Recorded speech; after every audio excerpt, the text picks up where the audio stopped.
Hello everyone! This is Ma'am Mitch, ang teacher vlogger na tubong Romblon, living in QC. Another weekend, another rides naman tayo. Since day off ni Habi at natapat na weekend, automatic na yan. For today's rides ay another tuktok ng bundok na naman ang inakyat namin. At para mawala ang pagod ng first week ng pasukan ay eto nga at mag-nature hill muna kami. Napaka-classy at aesthetic nga itong napuntahan naming cafe dito sa Binangonan, Rizal. Napakaganda nga ng ambience ng cafe ni ito at napakasarap din ang kanilang mga food. Yun nga lang ay medyo pricey. Kaya nga for the cake and dragon fruit mango na lang kami dito ni Habi since kumain naman kami bago kami umalis. Pagkatapos nga namin mag-snack ni Habi ay bumaba na kami at nag-ikot na sa labas at tingnan nyo naman, sobrang ganda ng tanawin sa labas. Nakikita nyo yung gulod na yan? Aakyatin namin yan. Dahil dun daw talaga sa tuktok na yon, ang 360 view, nakitang-kita mo lahat ng magandang tanawin. At habang paakyat nga ay sobrang excited na ako. Tingnan nyo naman yung kadate ko, busy rin mag-video. Sobrang sarap din yung hampas ng hangin. Alam mo yung hangin na nasa probinsya, di ba? Walang polusyon and all. At nandito na nga kami sa taas ng gulod at tingnan nyo naman kung paano ako napahinto dito sa ganda ng tanawin. Sobrang ganda at another relaxing view na naman ang aming napuntahan. Kitang-kita lahat ang magagandang tanawin at tingnan nyo, katapat lang namin ang windmill. So eto nga pala yung kinainan naming cafe sa mga nagtatanong, Grace Hill Cafe dito sa Binangonan, Rizal.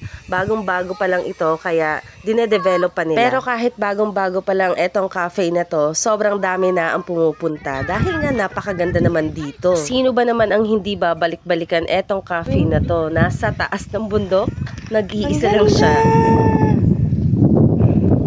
Oh my God! Ang ganda! O, diba? Amaze na amaze ang maestra nyo. Sulit na sulit talaga ang pag-akyat. Okay lang mataas yan, basta ganito kaganda ang makikita mo sa taas. Sa sobrang ganda, tingnan nyo naman si ma'am na patalon-talon.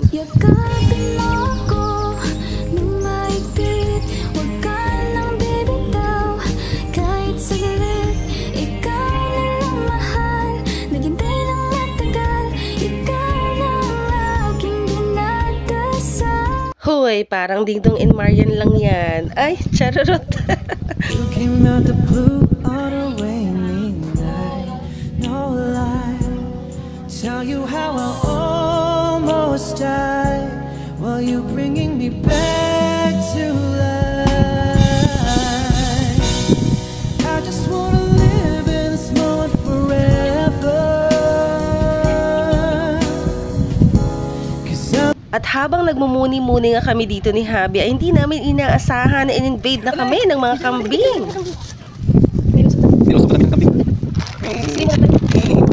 Siyempre naman walang kambing na makapagpapahinto sa moment namin dito sa taas ng gulod. Ang sarap magstay dito lalong-lalo na pagkahapon dahil kitang-kita mo ang ganda ng sunset. Yan lang for today's video. Hanggang sa susunod nating rides.